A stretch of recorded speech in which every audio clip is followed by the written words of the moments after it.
Welcome back to GAA Fan TV. My name is Aaron.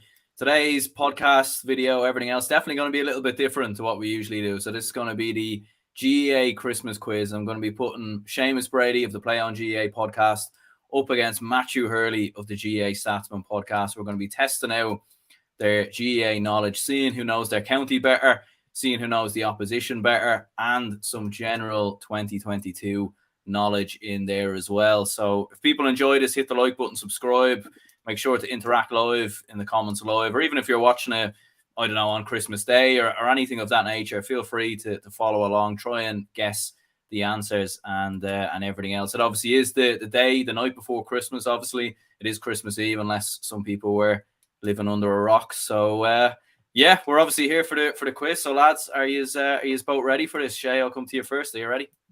Yeah, I'm ready to go. I'm looking forward to being a guinea pig for this first trial run of this. Yeah, brushed up on my knowledge, but I'm going up against a pretty tough competitor here. There's Statsman in his name, like, so as long as it's not stats related, hopefully I can survive. Yeah, Matthew, you're ready. I'm sure you have all the stats there anyway. So I mean, no preparation needed, really. Probably not, no. But geez, there's always the fear, you know. You put it up on your page, and then it goes in 1 year, you're then out the other. So there's the fear of that. But look, I'm up against a very good competitor, Seamus. He knows his stuff from Play on GAA as well. So, geez, should be a very good quiz, and may the best man win. Absolutely. Well, I was telling the lads off air anyway, the flow or the structure of how it's going to work. So we'll break it down again. So round one is going to be Know Your County. So I'm going to ask Seamus 10 questions on Dublin. Then I'm going to ask Matthew 10 questions on Cork. And for either ones who can't get the right answer, we'll flip it back. So say, for example, if Matthew fails to answer one of the questions on Cork, then Seamus will have the chance to answer that question and get double points, vice versa as well. So certainly a lot on the line there. Round two will be Know the Opposition.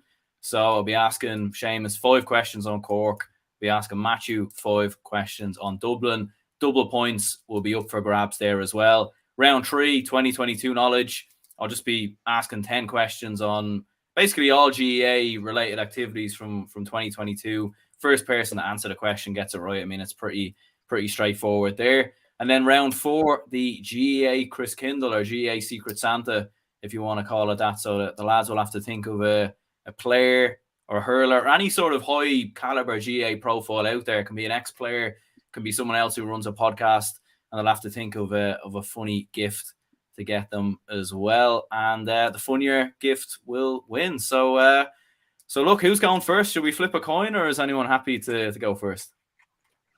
I'm happy to flip a coin on it. I'm happy to flip a coin. Let's do it. All right, I'll go heads. Heads, grandio. So there we are. There's the coin. Oh. There we are. Whatever it lands on. Yeah. So it's heads, I believe that is. Can we see that? No. Oh. This is where we need the camera to work. I don't know. I think. No, that's tails, I believe. Is it? It's tails. That's the tails. back of the card. Tails. Oh yeah. Sorry, I'm looking at the opposite way. Yeah, Matthew first. There we go. Right, let's get into it. So Matthew's up first. So look, obviously there's going to be some questions in here that will be fairly obvious. So I've tried to make it so that it's not too hard. And obviously there's some questions in here that'll be very, very surprised if anyone knows. So Matthew, first one up is, who was the captain of Cork's last All-Ireland winning football team? Graham Canty. There we go. off the market. I feel like that was a fairly standard one first off the bat there. How many games did the Cork footballers win in 2022? Is this McGrath Cup League and Championship? Yeah, all three. Called there.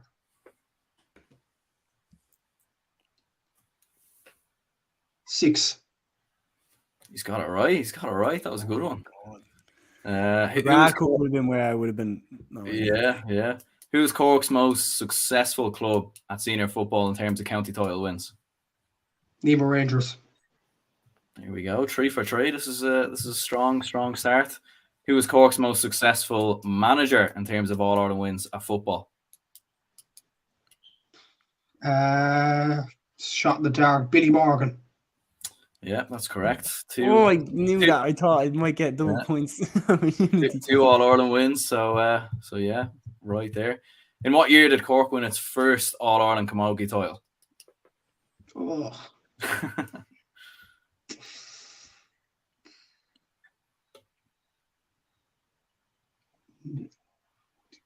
This back then. Go 1979. No, Shay, you any guesses there?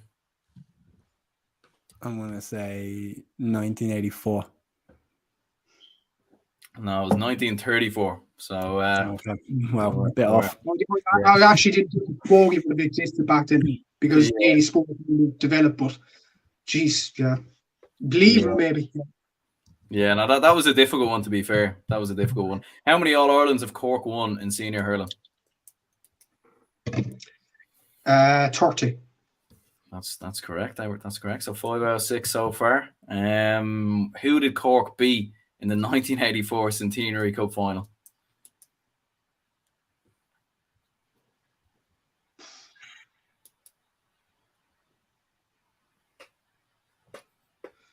Gonna have a guess. Mead. No. Any guesses for you, Shay? I'm trying to think who was good back then. Offaly just won the All Ireland in 82. Dublin had won it in 83. Kerry was still really good back then. Dublin. It was Laois. Oh, for God's sake, no, we're close. Yeah, Laois, would you believe? Who was the last Cork hurler to win Hurler of the Year? Sean O'Halpin. No, it was actually Jerry O'Connor. There you go. That long ago? Yeah, 2005. I think Sean O'Halpin was the year before that. It was close enough. Sean O'Halpin won RT Sports Person of the Year that year. How did that win? Yeah, I don't know.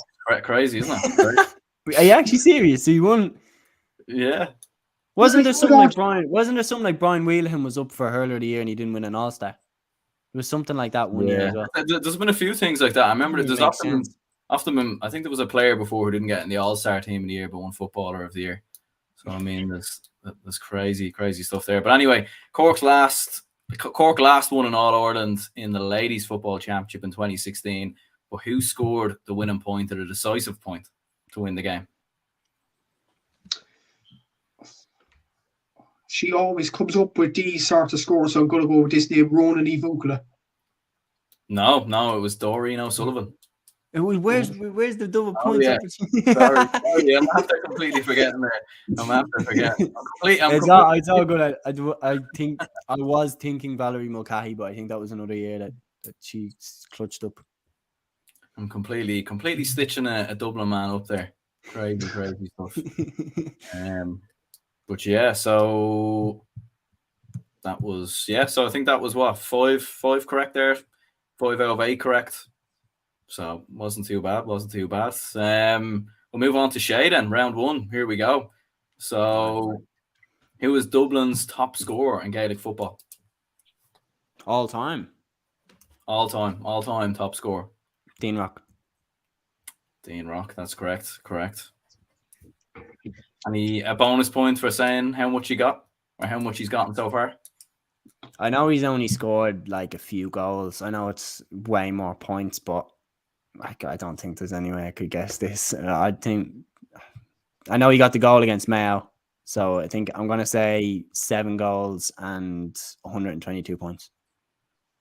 No, it was 11 goals, 253 points, according No, to so way off. Wikipedia. So, yeah, definitely slightly off there. How many All-Irelands has Desi Farrell won as both player and manager? Looking at all codes here as well, all levels. All levels. And Okay. as a player, obviously, included here. Okay. So, obviously, won one with the senior. He won another 21. He won one as a player. I'm going to say 3. No, 5. 5. Okay. Yeah. I just realised I completely forgot again to. No. I'll have to get used to this one. But to be fair, I did skip Shay on one, so I think it's only fair. To be fair, the next one now is this question's a bit crazy. So who won Dublin's first ever Dublin Senior Football Championship? Young Ireland, is it? No, you're actually close, but it was Aaron's Hope. Young Ireland's won a few though. I swear in the 18. Yeah, they did. They won a few around the start. How many championship games did Dublin go unbeaten from 2015 to 2021? Oh, it's 40 something, I think, isn't it? 49. No. Any guesses from you, Matthew? Championship games.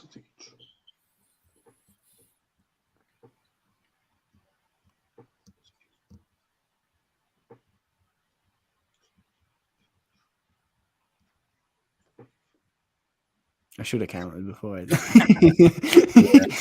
We will put a time limit on here, though. Like we'll need to. I'm going to go.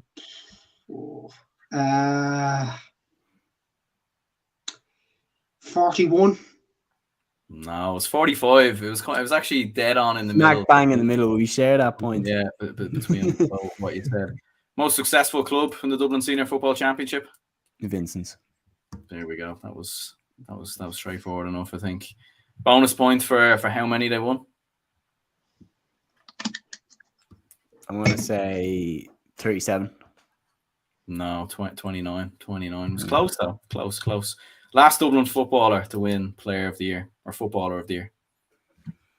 Okay, so it would have been 2020. Brian Fenton. Correct.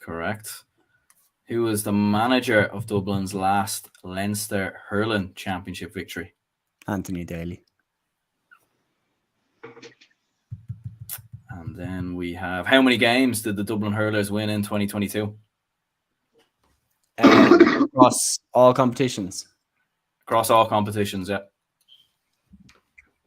You see, this is bad. I know they won the pre-season tournament. I know they won that because I know they beat Wexford in the final, but I don't know how many games they played. I'm going to say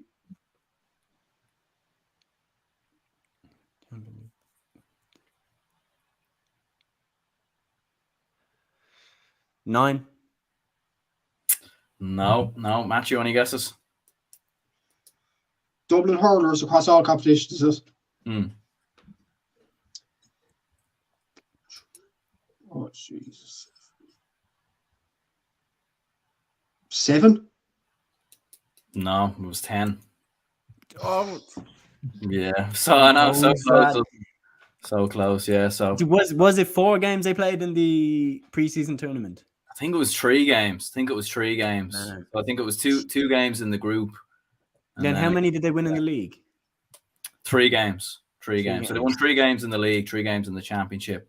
And then, well, actually, obviously, I did count it all earlier, so it definitely is 10. There was obviously another game in there as well. But so, yeah, that leaves after round 1 from 8 questions each. Matthew with 5 correct, Shay with 4 correct. So there we go. I mean, we're neck and neck going into round 2, but let's not forget round 2 is double points. So certainly a lot up for grabs going into this one. So we'll go back to yourself, Matthew, for this one. So 5 questions, all on Dublin now this time around. So who was the captain of Dublin's last All-Ireland football win? Stephen Cluxton. Yeah, correct there. Who were the most successful hurling club in Dublin? Cooler. No. Do I It get was to have a actually go? No, I don't think I'll do bonus points there. I'm afraid. I mean, maybe if you want to say it, you can say it if you know it. It's Ballyboden, isn't it? No, it's actually Fogs. It's Actually Fogs. Yeah. Wow. When's the last time they won one? I think it was a long time ago. A long time ago, I think it was. Wow, But, that's humble. yeah. That's When I was looking at it was funny. Like I was looking at the Roll of Honor this morning, like preparing these questions, and there was definitely a few surprises that were. Ballyboden swept up in the 2000s. Like they won Mm, good few. yeah. How many All Irelands have Coola won, Matthew? It's one, surely. That's it. Or is it two? One. Yeah, you were close, but it was two. But it was you said one, so unfortunately incorrect there. When did the Dublin ladies win their first ever All Ireland in football? 2010. That's correct. That's mad as well that it took them that long to win one. Yeah. Longest drought Dublin ever went without Sam? It has to be the 16 years. 16, that's it. It actually wasn't. No, they actually went 19 years between 1923 and 1942. So, unfortunately, there was a time period where Dublin fans were longing for Sam even longer than that 16-year drought. So, yeah, out of those 5 questions, 2 correct out of 5. So, 4 points in total, 9 points so far for Matthew there in total. So, moving on to Shay then. So, when did Cork last win an All-Ireland hurling title? No, hurling title, I think 2005. Correct. And then the most successful hurling club in Cork in terms of county titles.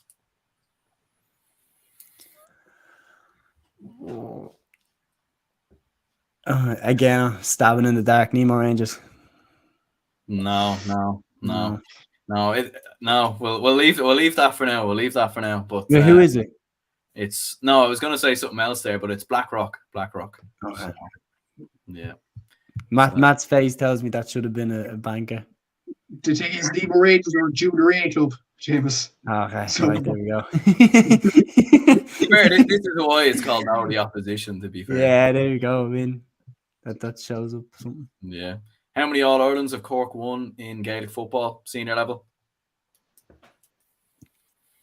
Oh, I'm caught between 2. I'm going to say 7. Yeah, he's got it. He's got it. That was a good one. I was just about to say 10. I don't know what. I think I was thinking. I was just about to say 10. I didn't. In what year did Cork do the double? 1990. Correct. And then who did Cork beat in the 2010 All Ireland final? Down. There we go. So 4 out of 5 correct there. So I mean that was pretty strong. So what's that in total? 8 points. So brings Shay up to 13 points. So Seamus goes into the lead by 3 points. So yeah, there we go. Moving into round 3 then. So 2022 general knowledge. So yeah, obviously either one of you can just say the answer here. You both have a guess each. So does it go to one of us first, or do we just go for it? Like just go for it. Obviously, I'll give each person a guess. So if someone goes first, they get it wrong, then obviously it goes over to the other person. So top scorer in Gaelic football and inter-county level league championship pre-season. David Clifford. No, what did you say, Matthew? Shane Walsh. No, it was actually Sam Mulroy. Top scorer across across the whole competitions. Yeah, across championship leagues. Okay. I heard top scorer and it was just like no. Top scorer in ladies football. Now again, all competitions here. Championship. Stacey Grimes, that's it. No, Darren O'Sullivan. No, it's actually Emer Smith of Fermanagh. Would you believe? So there you go. I was going to say Amy Mackin either. I think she'd be a shout. Yeah, I think she might have been number 2 or 3. I think. How many teams did Limerick beat in 2022? Jesus. 10. No.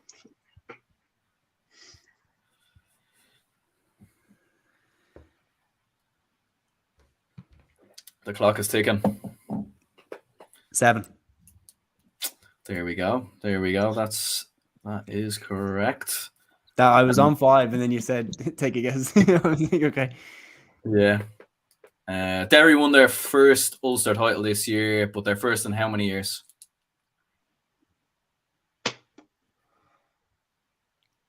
22. No. Oh, no. No.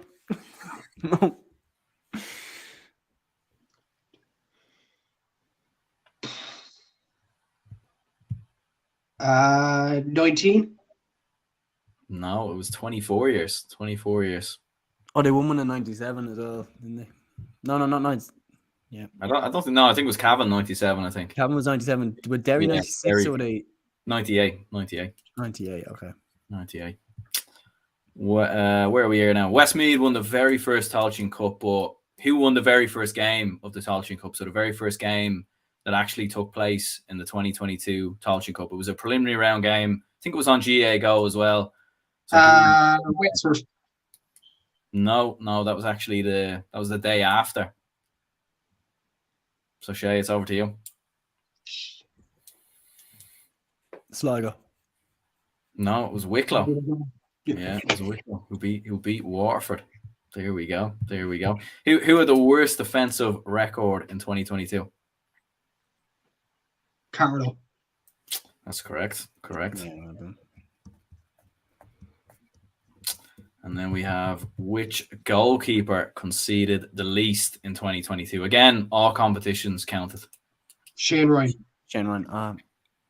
No, it was We Raymond got Gallagher. the fact that he got there first, does that like Yeah, I don't know, because he already said Shane Ryan. no, I'm chancing it, but Yeah. I No, would've it guessed was actually Raymond Gallagher of Cavan, would you believe? Yeah, fair enough. And he scored a lot as well, going the other way. He did. He was fairly contributing at both ends, really. Kerry won the All Ireland in 2022, but how many points did they beat Galway by? 4. Correct. Matthew was first there. Just got there before. Just about got there. How many knockout inter-county games went to penalties in 2022? 3. Knockout championship game, 3. Yeah, correct. Yeah. And then, actually, do you know what? A bonus point to name them. Either one of yous. Leitrim, Sligo, Galway, Armagh, and Limerick and Clare. Still. oh, yeah. Do you know? I'll give you both a point there. I think that's kind of the only. I wouldn't have got that last one, honestly. My brain was going numb. How many goals were scored in the All Ireland Football Championship? So this is in total. 27. No, not even close. Just Cup as well, by any chance. No, just just championship, provincial championships, knockout games, qualifiers. Right. 42. No, it was 115. 115 Oh my goals. God. Who said the championship wasn't? Who said Gaelic football was not exciting? 115 goals. So. You including penalties in that? No. Well, I'm not including penalties at the end of shootouts. Penalty shootouts. Yeah, to be fair, that would have been too much work. I think that. Yeah, no chance you're going to check that. Yeah, I would have been caught there. But yeah. So you were about level there. So 3 each. So put Shay on 16 points, and then Matthew on to 12 points. So still 4 points, 4-point lead. But there is a 5 points.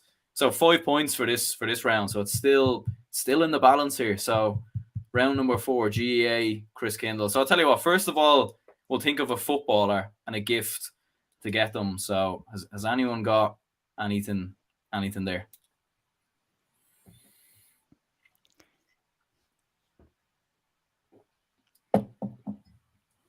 Bernard Brogan. I have Bernard Brogan. I have a present for Bernard Brogan. What are you getting him? Football socks that go below his knees. That's a decent one, to be fair. Have you got anything, Matthew?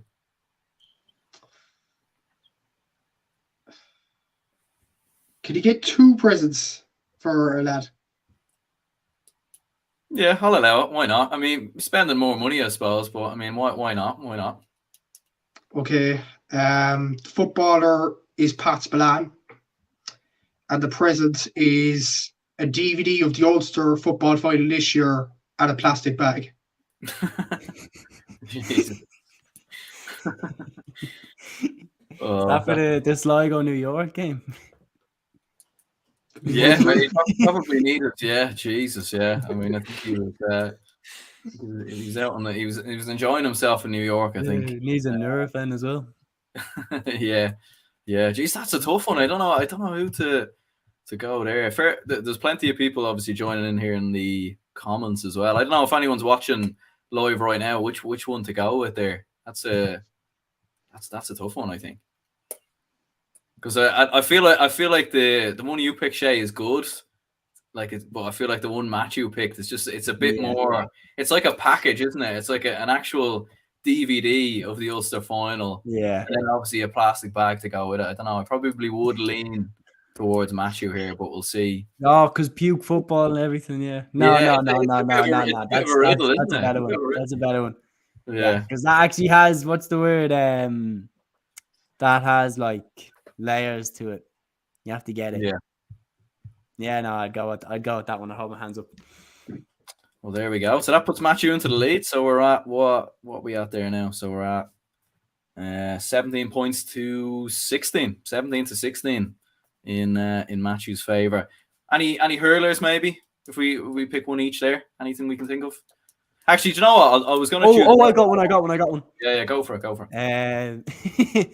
Download Cusack and a chance to take back his comment about the club championship. Oh, and what do you mean, like in terms of like just the way he said it? The way he said like it was getting too much attention, or they shouldn't make the split season for it. There we go. Matthew, anything you can think of? Jeez, it's tough now. Think of a joke, I'm not going to make it on a public channel. No, I'm not going to do it. Can I change mine? Yeah. Well, last time. I promise. Last time I'll change it. Right. Why not? Well, and I tell you what, I'll give Matthew two guesses then. If you can think of two. Okay.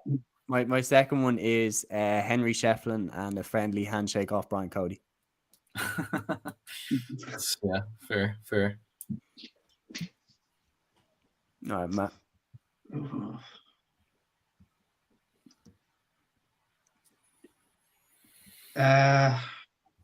My first one would probably be Davy Fitz and a broom.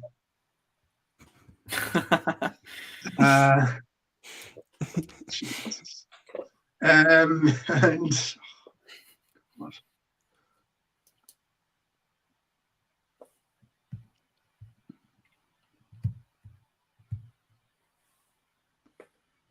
Colin Bonner and an actually positive text. Oh, Jesus, that's dark.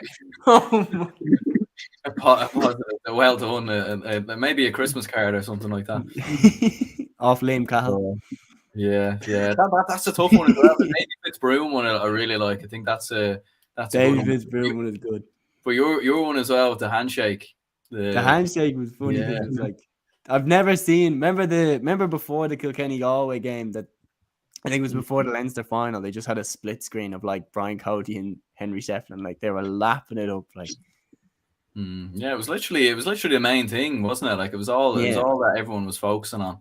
Around the clock coverage of like a handshake at the end of the game. Yeah, crazy. I don't know if we had Jack going in with a comment there. I don't know if anyone else can put in a comment there to maybe decide. I don't know. I'm split 50-50 there, to be honest. Very, very tough one. I think both are very good. I don't think there's a bad one there. In terms of the last one, though, we'll see if someone comes in the comments maybe to come up with an answer there. But in terms of a GAA profile, like an ex-player, I don't know, like a GAA influencer, if you want to call them that, or someone else who runs a podcast or anything of that nature. Oh, like a Buff Egan or something. Yeah, that's what I was thinking. Yeah. Buff Egan, yeah. I'll let you pick a present for Buff. Buff Egan, and a Limerick season ticket. That's a good one. That's a good one. To be fair, I was nearly thinking of getting him like a book on the history of Limerick, or like a DVD of Limerick's All Ireland win last year or something. Since, And the fact that like they made it out of the Munster Championship.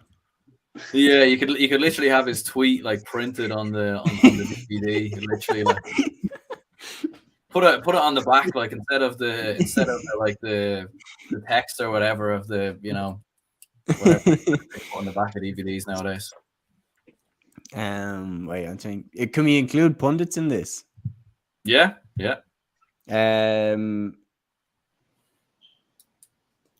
I might go retro with this.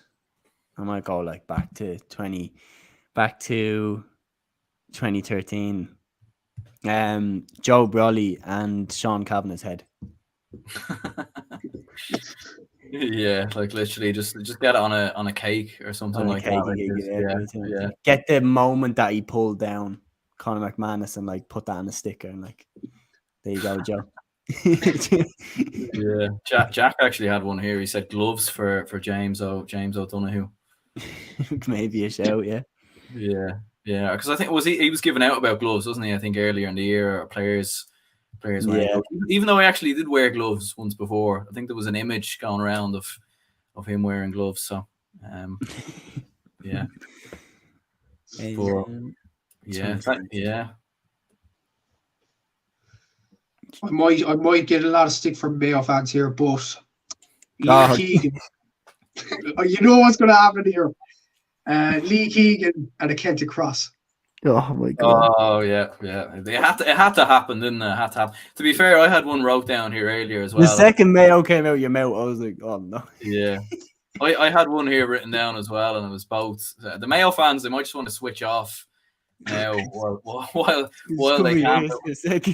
It was a GPS first of all. He obviously lost his back in the 2017 final, and then maybe some Rock has it. What? Yeah, Team Rock has it. Yes, you'll have to come up to Ballymun maybe and go searching for it or something. Oh my god, I forgot that. I have another one actually. I have another one. Paul Galvin and a dentist kit. Jesus. Will he use that on Owen Cadigan? Probably, yeah. This is getting fierce. Rootless. Anybody can get it now. Yeah. Kieran Donaghy and Joe Brolly mug. Oh, good one. Very good. That might just be a winner. That might just very good one. That might be a winner. Or even, do you know what? Even getting him send a Christmas card out to Joe Brolly just with what do you think of that or whatever, you know. Literally on the front. To be fair, I'd say he's probably gotten that already now. Joe Brolly. There was something like. Wait, Joe Brolly and a place on the fence. Jesus, yeah. Have a neutral opinion. Yeah. Oh no, what a real book. I'm going to explain the context for this one. A real book for Joe Brolly and for Kieran Whelan. Do you remember when Johnny Cooper was sent off in the 2019 final? At the second yellow card, and both Brolly and Whelan were saying that should have been a free out for Johnny Cooper when he literally reefed David Clifford from the 21-yard line to the 45. And I was watching and he's actually getting paid to tell people what the game. Like Cooper's literally ripped Clifford's arm clean out. Yeah, I was saying that's a foul. But no, that was a funny one. That was a moment where I was like, "What is going on here?" Like. Yeah, that's a good one. Geez, plenty of good ones flying in here now. Like I don't really know how to score them now. All of a sudden, like there was definitely a few ones going in there. Croke Park and a working Hawkeye. Yeah. That could be something. You just literally just bring it up to Croke Park. Just knock on the front door tomorrow morning. Here you go. Maybe Santa will fly in. Santa will give them a thing. Yeah. Yeah. I swear though that had happened before. I swear it had happened in like a minor game or something where like a score was disallowed and they lost by a point in the end. I think there was a controversy a few years ago. There was a few. So there was like warning signs that there was something up with it. Yeah, I remember there was one time I think that it definitely didn't work, and then there was another time in the think it was the All Ireland semi-final in hurling where I think a ball went over the bar, but like a player like caught it or something like before it went over the bar. Oh, Wexford tip. Yeah. And then I think the opposite team went down the other end, scored a goal or something like that. And then I think Tip scored a goal, but then they brought it back down the other end and gave a point to Wexford. That Liam Sheedy was literally like ripping his hair clean out at this point because it had like 2 goals disallowed already. Yeah, no, that was crazy. That's nearly like almost like a VAR moment in GAA or something. Yeah. I remember there was one as well where I think it was a ladies' final. I can't exactly pinpoint the year, but I swear it was Dublin Cork, and Dublin they didn't have Hawkeye on for some reason, and Dublin scored a point that was disallowed. Carla Rowe scored it, and then Dublin lost by a point. I think it was something really narrow, and there was proper controversy about that. Like, why was Hawkeye not on in the first place? You could have spotted that ball had gone over the bar.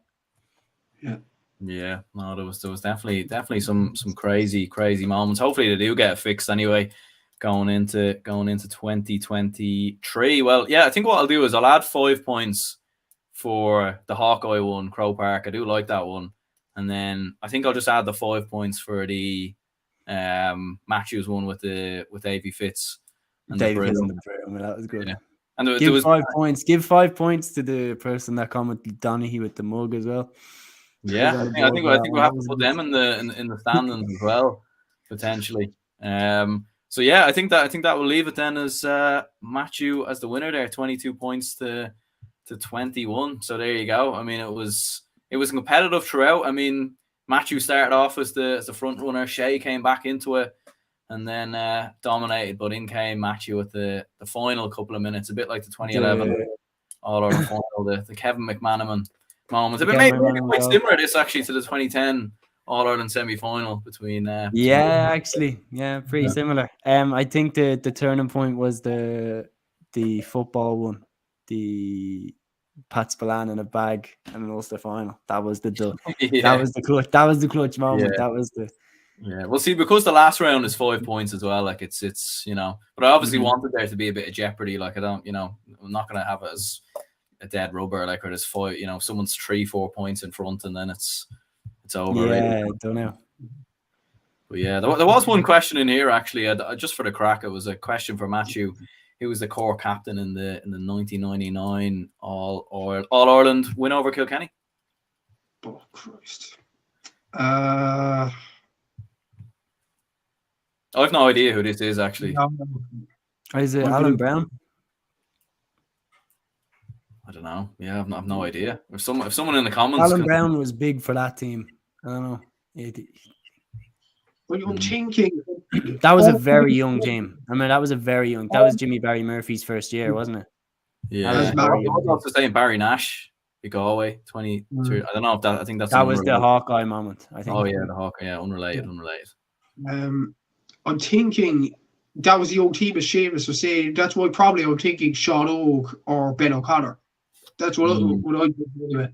Brian Corcoran either was big on that team, wasn't he? Yeah. Wait, I'm actually going to look it up now. Yeah, that's what I was going to do here now, but we'll see who gets it first. I think it was Mark Landers. There we go. Yeah. So we weren't close. No, there we go. There at all. Martin Saunders, Killy. Jack was asking here, did you see Sarfield's club story with Pat Flanagan? Yeah.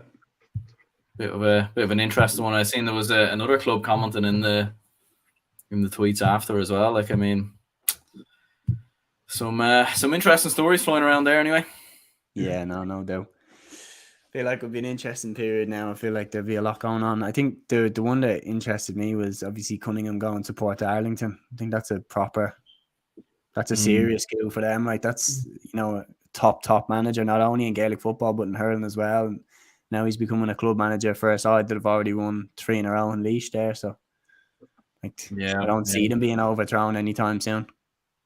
Yeah, to be honest, that surprised me. To be honest, like, I was surprised he didn't hold out for a county job, or maybe he will take a county job. To be fair, like, maybe he'll just go through Port Arlington with the Laois Senior Football Championship, then maybe obviously go into Leinster or whatever, and then see sort of where he's at. But obviously, I was a little bit surprised he didn't take because there's going to be county roles that'll open up next year, surely. Yeah. Like, you know, what's the deal with Mickey? even With Mickey Galway, Hart? maybe he's holding out for Galway potentially. You know, he's obviously a Galway man, and Porrick Joy, although Porrick Joyce probably isn't going anywhere. No, he's not going anywhere. No, that's a 6-7 year managerial reign. I was actually surprised he got it as quickly as he did. I thought like they'd kind of wait a couple of years before they gave it to him. I know he worked with the under-20s and everything, but like I thought they'd give it to, you know, an Anthony Cunningham or something before they gave it to him. So I was surprised that he got it when he did.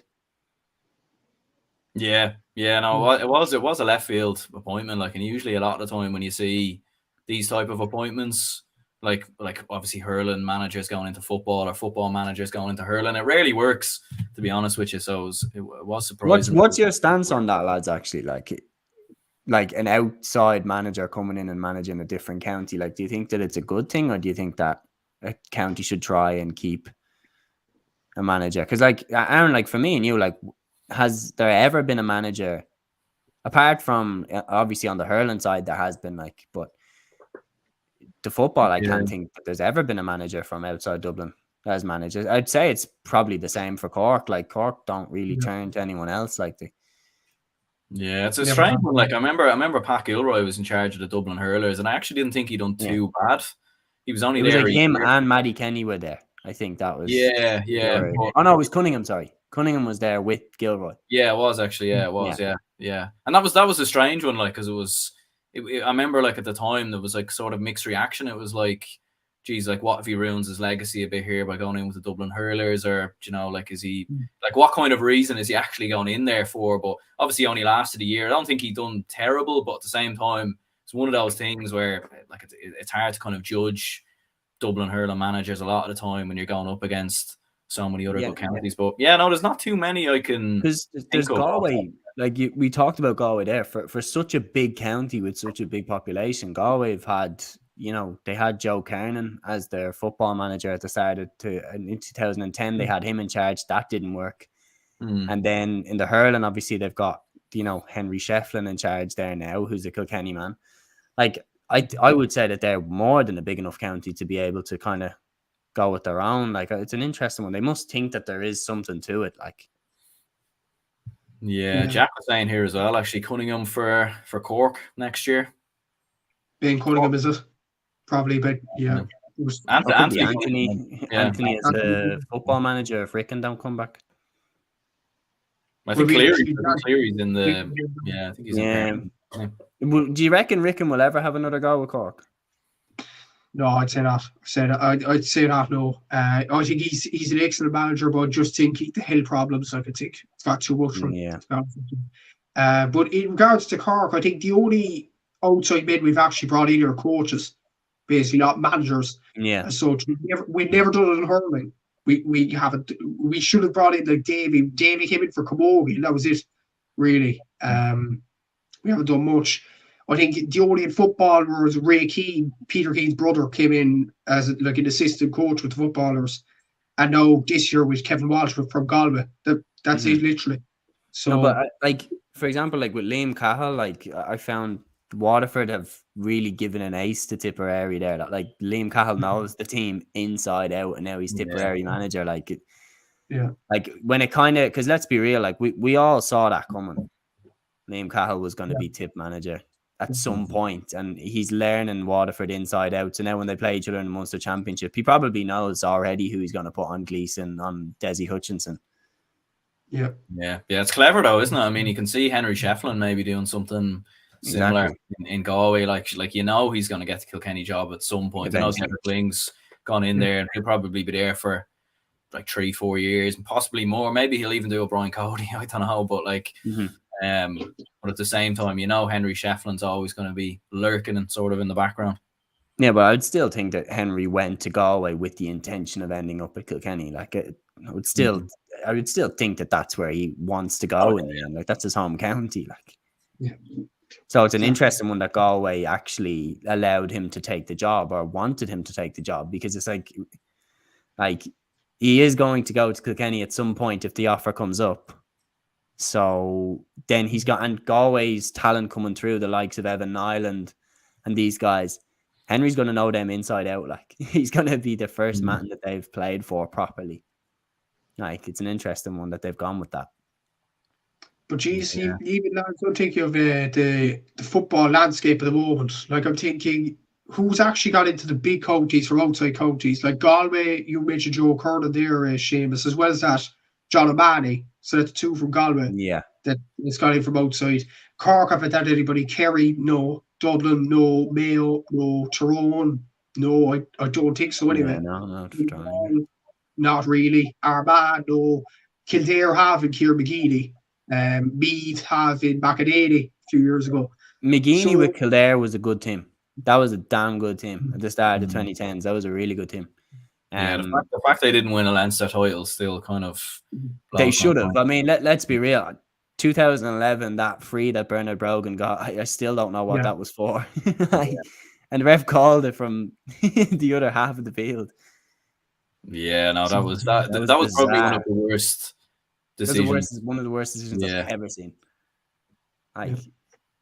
Yeah, it was crazy. Like, I don't know where it was going with it. I mean, to be fair, like, both teams are still level. Would have went to a replay. I think Dublin still would have been favourites to come back, but at the same time, Kildare were a very, very good team back then. And Dublin, you know, they'd lost the Leinster title the season previously in the semi-finals. So, Dublin's reputation at that time was a team that blew leads, like, or got knocked out the second they met the first stiff challenge. That was Dublin's reputation back then. Like, they went out in how many quarterfinals, semi-finals as soon as they met Tyrone, Kerry, Cork. They bowed out, and then they'd obviously lost Leinster. And then when they got to the semi-final against Cork, they blew that huge lead that they had on Cork. And obviously they were way ahead, and then Cork pulled them back and beat them by a point. So I feel like that Dublin team was like, it wasn't like held in as high regard as people hold Dublin now. No chance. Yeah, no, like the fear factor was kind of gone, I think, after 2010. So it was kind of it was a huge chance for Kildare. I was going to mention something there before we finish up, but it's gone outside my brain, unfortunately. Actually, no, it's after coming back to me now. We were talking about it's back. It's after who knows? There's still some life left in this brain of mine. But Mick O'Dwyer, I remember, was once being linked with the Dublin footballers. I think it was in like the 2000s. That would have been very interesting. It was just before, I think, Gillers came in. Just before he came in. I mean, that would have been mental, wouldn't it? A Kerry man. He went to Wicklow in the end, didn't he? He did, yeah. Yeah, I think he did. Yeah. And it was Wicklow Yeah, it was. Yeah. That was his last job, I think. It was Clare, his last job. He went to Clare after, did he? Oh, yeah, he did, actually. He went for 1 year, 2013, and then left after that. Colin Collins actually came in after Miko, so you know. Yeah. Paddy O'Shea, actually, Westmeath. Oh, that's a brilliant show. Rory Gallagher, yeah. That's a brilliant show. Because he was manager of Donegal, did well with them, then went to Fermanagh, and then, you know, got them to an Ulster final. And then now he's taking Derry to an Ulster final. Although I think he's actually a Cavan man, I think he was born in Cavan, but I think he played for Fermanagh. He played for Fermanagh, definitely. Yeah. But so he's kind of nearly done the reverse of it, where he started with Donegal, went to Fermanagh, and then went to Derry. But then again, like, with making his way to Cavan. He's just who knows? He probably will end up as Cavan manager. Like, that's probably where. I'll actually have a question for you. Off the top of your head, is he the best manager to never win the All Ireland as of right now? Like, I know that James Horan is another very good shout. Stephen Rochford as well. Stephen Rochford there too. But off the top of your head, like, obviously we're not doing research on this, so don't hate. Yeah. Is he the best? It's a tough one, yeah. I mean, I was going to say Paul Caffrey, maybe, but it's hard to know. Like, he didn't even get Dublin to an All-Ireland final. Like, to be fair, there was a lot of good teams back then, but I think you'd have to look maybe John Mahon with Mayo. Yeah, 1990s, he got them to back-to-back All-Ireland finals. Yeah. Won a Munster title with Clare as well. Yes. So could be. Did a good job at Offaly as well. Yeah, I think was it John O'Mahony who won a Connacht title with Leitrim. I think it might have been him. Leitrim. He won one with Galway though. He was Galway manager in '98. Oh yeah, fair, yeah. Maybe up there, I think, if you're counting guys that haven't won an Ireland as manager, specifically, not as a player though, but Kieran McGeady could be up there. Yes. As a manager, yeah. As a manager, yeah. I mean, again, he hasn't got to an All-Ireland final, but I've really liked McGeeney's teams. I've always really thought, like, I'd still think if Armagh had got past Galway, I think they would have got to the final. I think they would have beat Derry in the semi-final. Yeah. Because seeing how easily Galway beat them. Yeah. Yeah. And like Kerry were pretty vulnerable in that final, I felt as well. Like I even watched it back a few weeks ago, and Galway played really well, but could have played better, I think. So yeah, with those supporters, you just never know. Like it's all if buts and maybes. I don't think. Well, I'd say out of the 6 forwards, maybe controversially, but out of the 6 forwards, I think Walsh was the only one that played to the absolute best of his ability. I don't think Comer played to what he could have played to. I don't think Finnerty played to what he could have played to. Yeah, I think if those two had turned up, Malachy O'Rourke is a great show. Malachy O'Rourke is a great show. Because what he's doing with Watty Graham's Glen right now is just more evidence that he is a serious manager. Yeah, I know. I mean, yeah. Kevin McStay. Think of other managers as well. I can't think of Kevin McStay. Kevin McStay, yeah. Obviously, Banty, Seamus McEnany. That'd be a question I think to ask maybe after his Mayo time, maybe. Banty, Colin Collins, Clare. Colin Collins, maybe, yeah. He's done an under the radar job for the last nearly 10 years now. Oh yeah, 100%, yeah. Like he's been consistently good the whole time. Maybe, I don't know, David Power, Tipperary. He won it all the minor title and he brought Tipperary to the Munster title as well. Yeah. He could be one, maybe. Yeah, it's an interesting shout. The only thing is though, like outside of that Munster title win, although it was an incredible achievement, like they played a Cork team who they were not they were very, very poor. And I think Luke Connolly, I remember, went off injured as well. He was one of their better players that year. I think he went off at half time. That year was insane. Year made no sense. It's funny because not that I'm taking away from it or anything, but just kind of, It's funny because I remember at the time, I know this is obviously you're saying this now, it's easy to say this now, but I remember the second Cork beat them, I fully expected Tipperary to win that final. Because I remember before COVID hit, they played each other in the league and Tip beat them easy. Yeah. And I was saying Tip don't fear this Cork team. And Cork were raging favourites, and then they were missing a few players that played in the Kerry game, key players. I was saying I fully expect Tip to win this one. And then the first ball, as you said, the first play of the game, Conor Sweeney was just on it immediately, and I was just like, okay, Tip are on this, Yeah. But that was a weird one. Because remember it was the same 4 made the semi-finals that made the semi-finals 100 years ago. Yeah. It was Dublin, Mayo. That was crazy. Cavan getting it as well. Yeah. No, is that the biggest shock of the last 10 years? Cavan beating Donegal?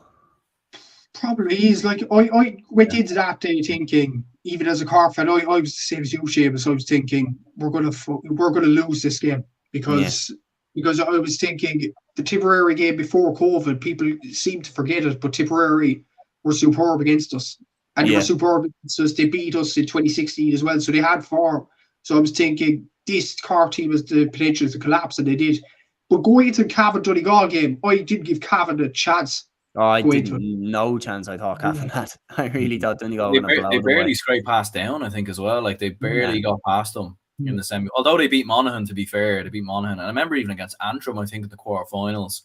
A lot of people forget that game even happened because it was such a bad. I think it finished 9-4 or something like that. It was one of the worst games I've ever watched. But on top of that, Donegal looked so damn good that year. Up until the Ulster final. Remember they beat Tyrone in a proper arm wrestle of a game. And then they battered Armagh, and I think it battered Armagh. Was it? It was somewhere. What was it? No, it wasn't Derry, was it? Which No, it one was wasn't Derry. It wasn't Derry, but they mauled someone else along the way. Like they started in the preliminary round, they beat Tyrone, and then but they mauled Armagh, and it was like, oh, they're on it this year. And then they Did you- just yeah. Donegal, yeah. they turned up to take the cup. Like they just Yeah. turned up to take the cup. They didn't even think. Yeah. I think if you're talking shocks of the last 10 years, one's just popped into my head. I think Carlow beating Kildare 2018. Yeah. I think that was like, whoa. What's mad about that game as well is I don't think they did a single wide in the game. I remember But they beat them comfortably, Yeah. and like they beat them. I think they beat them by like Yeah. 7 points, like 8 points. Like they beat them out the gate. Like Yeah. Yeah. Talk about though, like maximizing everything you've got. Yeah. Like not like they probably knew going into that game. The only way we can beat these, that was the mentality that was probably needed, is we can't miss, you know. yeah, Like just have that mentality, and it's rare that actually happens. Do you know what I mean? Like usually you'll have a few misses, but you'll still beat them anyway by 3-4 points. So fair enough. But they didn't miss at all, which is crazy. Like, would you say? I'd say one of my favorites. Maybe not a shock in terms of the result, but definitely one of my favorite games of all time was Westmeath beating Meath in, I think it was 2015, when they were like, I think they were like 13 points down at halftime, and they just pulled it back, and then Heslin got that goal right at the end that like wrapped it up. And I was like, how have they come back from this? They were a ridiculous margin behind at halftime. yeah, it was crazy. Like I was thinking there, like I know we're kind of getting on a bit here, but maybe one thing to finish up on. Was there any shocks this year you can think of? Maybe like any surprises? There's actually nothing really that jumps hugely out at me. Like I know maybe Derry beating Tyrone in the way that they did. Considering Tyrone were All-Ireland champions, I know people would say Tyrone had a very poor year, but they actually had just beaten Kerry and Mayo in the league towards the end of the league. It looked like maybe they turned the screw. But anything you can think of? I'd say the way that they agreeing with what you said, I'd say the way that they beat them was the shock there. It was like they beat them easy. Like there was no I don't know, maybe London being as good as they were in the league. Yeah. I wouldn't say any particular. Oh, Carlow beating Tipperary, actually. That's what I go with. Charlton Cup. What I was thinking is when Clare beat Roscommon in the last round of the qualifiers. That's a good. That's a I very don't good think anybody would have saw that coming. Jeez. I think one of the Antrim lads came on my podcast and he actually said that Clare beat them. And I was like, you were absolutely mad. And jeez, how they beat Roscommon that day? I don't know. I really don't know. Yeah. And it was in Croke Park as well. Like that wouldn't have suited there. That was a brilliant win. And even the players celebrated with their families afterwards. I think that was probably shock of the year. And even shocks in the last few years, I'd like to put Down beating Kerry in 2010. Because going into that game, Down, they lost to Wicklow in 2009. Kerry won the All-Ireland. They beat the likes of Cork, a very good Limerick team. They hammered Dublin in 2009. And this Kerry team was pretty good. And then Down to Watts to Croke Park and beat them. And I think Kerry only scored 2 points from play that day as well, or something ridiculous. Yeah, they had a horrible day that day. I remember, coming in with. I remember, like, I went to the game with my dad. It was like Dublin were playing Tyrone after, and we like arrived a bit late to the Kerry game, and Down were already like a goal and 5 points up. I was like, "What is going on?" Like, because I remember that the narrative had been that Down had never lost a championship game to Kerry. And everyone was saying, can they keep it going? Almost like jokingly. And then they just battered them right from the start. And I was like, yeah, I did not see that one coming.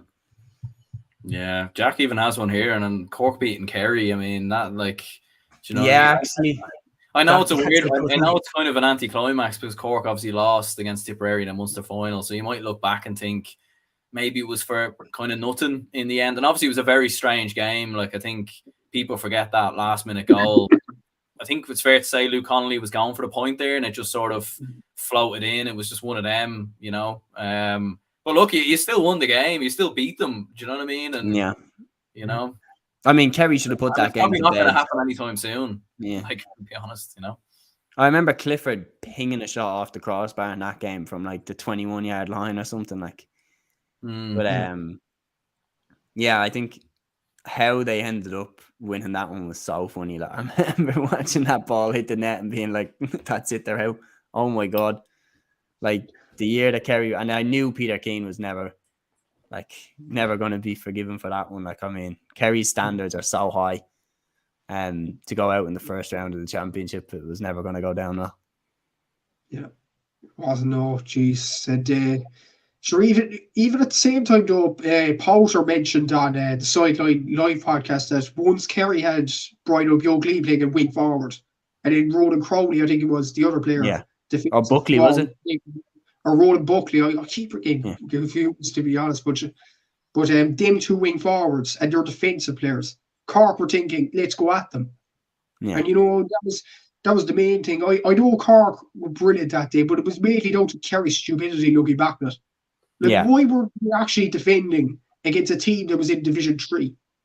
I don't know, to be honest with you. I fully watched that game thinking they're preparing for Dublin right now. They're literally making a game plan and trying to perfect it so that when they play Dublin, they're ready for them. And then they just didn't even get out. It completely blew up in their face. Like, I don't think they thought that one through. Yeah, no. I think maybe Dublin losing a retro one if we want to. Dublin losing to Westmeath in 2004. I think that one. People didn't see that one coming at the time. That's how far back. Dublin Meath 2010 actually. Yeah. 5 goals conceded. That was awful. I remember that game. I mean, Meath did have a very good team back then, and Dublin I remember like Dublin struggled to beat Wexford, I think, in the previous round. I think it was in the quarterfinals or something like that, or maybe it was the round before. But at the same time, the way they beat Dublin was mental, like scoring 5 goals. I think 4 of them were in the second half. Yeah. Maybe all of them were in the second half or something like that. I remember it was literally like, it was like a goal every 4 or 5 minutes. It was just mental. Like, it was one of those, like, what is going on? Why are we suddenly incapable of defending? Yeah, that Meath team was such a weird team, because you said it was good. It was a good team, but they were like, that year just epitomized them. They were one day, they were on it, and like Stephen Bray was a nightmare. And then the next day, they would just not turn up. And they didn't turn up against Louth in the Leinster final, and they should have been beaten. And we all know they were beaten. Like, that goal should never have stood from Joe Sheridan. Yeah, Jack says here, Longford beat Mayo in 2010. That was also a big one as well. I mean, I think it was like the end of the sort of Mayo era and sort of the 2006, 2007 sort of team coming into the 2011, 2012 team. But at the same time, like, that's probably Wexford beating Armagh in 2008, actually. That was a big one, yeah. That was a big one. Yeah. I loved that Wexford team, the team with Matty Ford and Kieran Ling, and that was a serious team. I remember thinking as well that Jason Ryan was going to be like the next big GAA manager at the time. I remember thinking, like, this fella's 34 and he's managed Wexford to the All-Ireland semi-final. And then he went to Kildare, and it just didn't really happen for him at Kildare. Like, they didn't really get going. Yeah, it's a strange one. Like, you see that with some managers sometimes, even players, they sort of burst on the scene looking like they're going to be sticking around in the long run, and then you get a bad experience and it just, it kind of just filters away. But I suppose in terms of shocks this year, I was thinking of, like, even Kildare beating Dublin earlier in the year in the league. Like, that was definitely a surprise. I know Dublin were in really bad form. You see, Dublin were so bad in the league. Like, Dublin, like, But do you remember the Armagh game? Like, oh geez, yeah. Sadly, I'm trying to forget it. But the Armagh game was like, what? These lads have 8 All-Ireland medals and letting Armagh dominate us. Yeah. But yeah, Kildare beaten. Like, that's the first time I'd want to say, like, that's the first time Dublin have lost league or championship to a Leinster team since 2010. Yeah. Pretty sure, unless there's a league game in there against the Meath or something. Yeah. But I know it was the first time Kildare beat Dublin in either league or championship since 2000. So that's crazy. You know that's what I mean? Mental. They're the next best team to Dublin, along with Meath. Like, that's insane. But geez, considering what happened afterwards, like Leinster final, they Kildare, it was almost like a comedy the way they defended in that Leinster final. I remember Sir Porrick Sullivan was saying that on Porrick came on my thing for an interview, and he was saying that the worst thing is that he heard someone saying after, like, oh, if you take the goals away, it was a competitive game. Like, but the goals are there, mate. The goals happened. He scored 5 of them. Yeah, that's a very kind of Michael Owen type. Yeah. Type, you know, like if the lads didn't put the ball over the bar, then we might have won. You know, like if Wasn't it if Michael Sean- Owen said that if that would have been a goal if it went the other side of the post? yeah, like if I had went wide, it wouldn't have been a goal. You know, if Sean O'Shea had missed that opportunity against Dublin, it would have went to extra time. Yeah, Do you know what I mean? never Like, thought about that before, actually. yeah, like when you really like break it down and look at it, you know, like it's really staring you right in the face. That's the biggest clutch free kick I've ever seen in my life. I'd say. Yeah, maybe. Oh, Cluxton actually. Cluxton. No, Cluxton. Yeah. I think he had a Cluxton one for what it meant. Given that Dublin hadn't won one in 16 years, it was an All-Ireland final. You know, like, and I think the way the game was as well. Like, I still think if Sean O'Shea misses that, I still think Kerry go on to beat Dublin anyway. Yeah, I'd agree. Extra time, but I Dublin think were hanging on, like.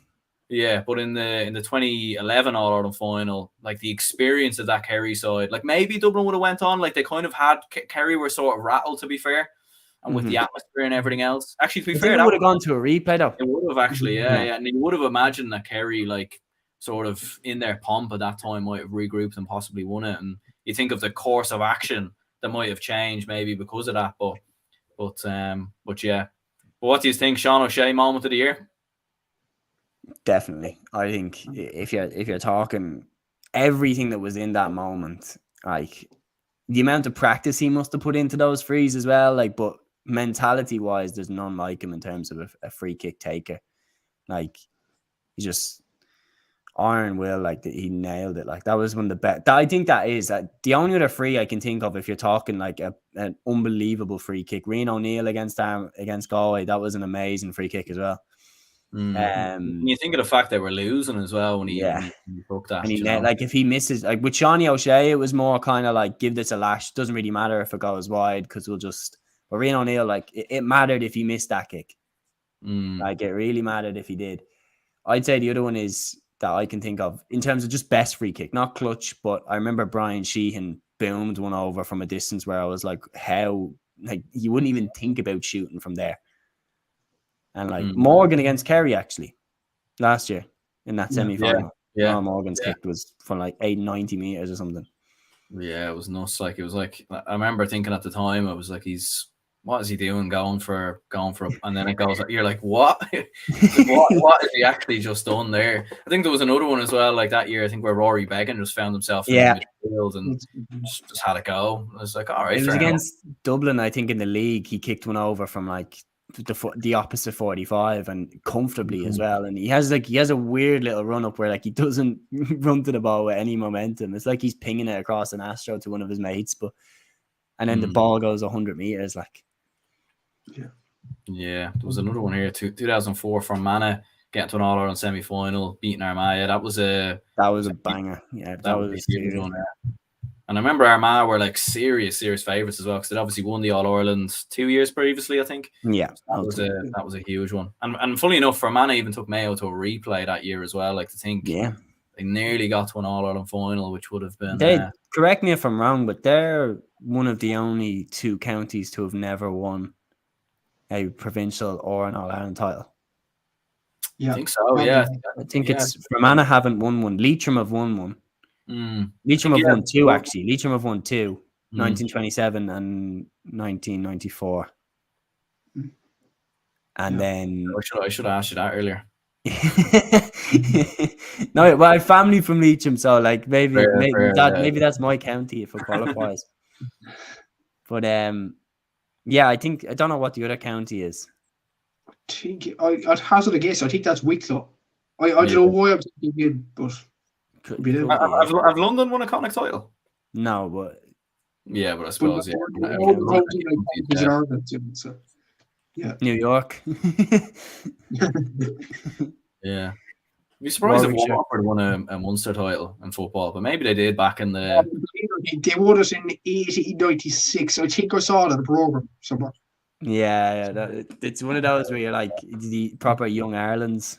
Yeah, there's only like two teams competing or something. The goalkeeper was probably smoking mid-game. It's probably only like 4 players on either team or something like that. The referee was probably the manager, like, just do it, will you? Just do it. Sure, why not? It's probably Watford versus Cork, and the referee's probably a Kerry man or something. Like, One of the players does. Watford, yeah. yeah. To be fair, I'd say back in them days it was exactly like that. Like when you hear the stories like from old GAA matches, like it's so funny. Like my favorite one is of all time is the Dublin Cork league game where Cork, I think where they drew 1980 something. I think it was 1986, 1987, and they drew. It was like the league final. And then Cork were told there was no extra time, and Dublin were told there was extra time. Then Dublin came out, Cork got back into their suits and like were leaving the stadium. And then the ref just threw the ball up and Dublin went down and scored a goal. Unopposed. There was no one on the pitch to play against them. And they gave Dublin the win. That was the mad, because like the fact that Tony Davis was saying we had to go because we were going to miss our train. I was like, that's gas now. Like the players had to get their own way home. Like, yeah, I'd say the referee was just proper annoyed, and he was like, it feels like one of them snidey things that someone does. It's like, like just throwing their toys out of a pram, and I'm just like, I'm going to prove a point here. Like, I'm going to make a statement. Do you know what I mean? And actually, I'm going to show you guys that you are wrong and I'm right. I'm right. Oh, you said extra times. You were going to have extra time. Yeah. You'd have a feeling if Dublin didn't come back either, he would have just thrown the ball up and left it on the ground. Seeing what happened. Yeah, and it was mad. Like, it was a league quarter final. Like, if it was an All Ireland. Oh my god. Obviously, yeah. Because I remember, like, I did a video on the channel a few years ago. Actually, I think it was like the top 10 GAA controversies, and I remember there was another one. I think it was like an All Ireland in, I think it was the early 1900s or late 1800s. I think I remember. I watched this video. And it was like, there was an All Ireland awarded to Dublin because apparently the Cork fans abused the Dublin players. That's what it said on Wikipedia. So that's what the lads from the country would refer to as soft city boys. Jesus, man. Like, I'd love to know what actually happened. Like, because obviously there was no media as such back then. So like the players like just or did fans just decide to beat up the Dublin? Like, did they actually physically attack them? Yeah, did they actually beat them up? What type of abuse? What was this? Do you know what I mean? Someone getting heckled. Yeah. And it's crazy to think like Cork were winning at the time as well. It's mental. Yeah, and they gave the All Ireland to Dublin as well. That's crazy, like, mental, and it still stands to this day. Yeah, it's still there in the history records. Yeah. Jesus, what amazes me is the friction between the Leinster counties and the Munster counties thinking about it, because like Kerry and Dublin, obviously, Cork and Dublin, as you said, with the history. Cork and Meath is another one. Like, Cork and Meath bet the hell out of each other. Those games were mental. I've never seen more people get beat up in a match. Well, there's one clip or something, isn't it? Who was the Cork full forward back then? Against Meath, what's it? There was one clip that I seen where Mick Lyons like slaps the ball out of his hands, and he just boxes him clean in the jaw for slapping the ball out of his hands. Like, doesn't no in between, just bang, just hits. I think that was called Meath. Yeah, he's a hardy book. Like, he was. Like, Mick Lyons was a different kettle of fish as well. He was a hard fullback. Yeah. Like, so, geez, even Diddy Allen against Kerry. I think we mentioned this. O'Shea. Jesus, like, he literally gets full on punched and he falls. That's my favorite clip ever. That's my favorite clip of GAA ever that I've ever seen.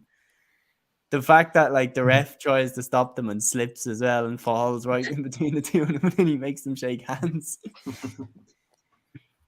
Yeah. Jeez. No. Yeah. That's still the maddest moment I've seen recently is, do you remember, I think it was 2009 tip against Kilkenny, and Benny Dunn just like tried to nearly break Tommy Wallace's face. Do you remember? I was like, what is going on here? Yeah, no, you see, like, sometimes every now and again, you see something in a Gaelic football or hurling match that you just never see anywhere else. Like, it's just, it's mental. Like, it's mental. But sure, look, lads, I tell you what, we better wrap this up anyways, because We're into We're an hour. rambling. Yeah, we're rambling. It was good little chat anyway, and Yeah. obviously looking back on the year and a few shocks and surprises and everything else. Obviously, the quiz. I think it was nearly an hour ago when we actually done it, but it was obviously. Yeah, I think I was 50 years younger. yeah. You've aged loads now. We're after putting you through the mill of it. But obviously, Christmas is over now.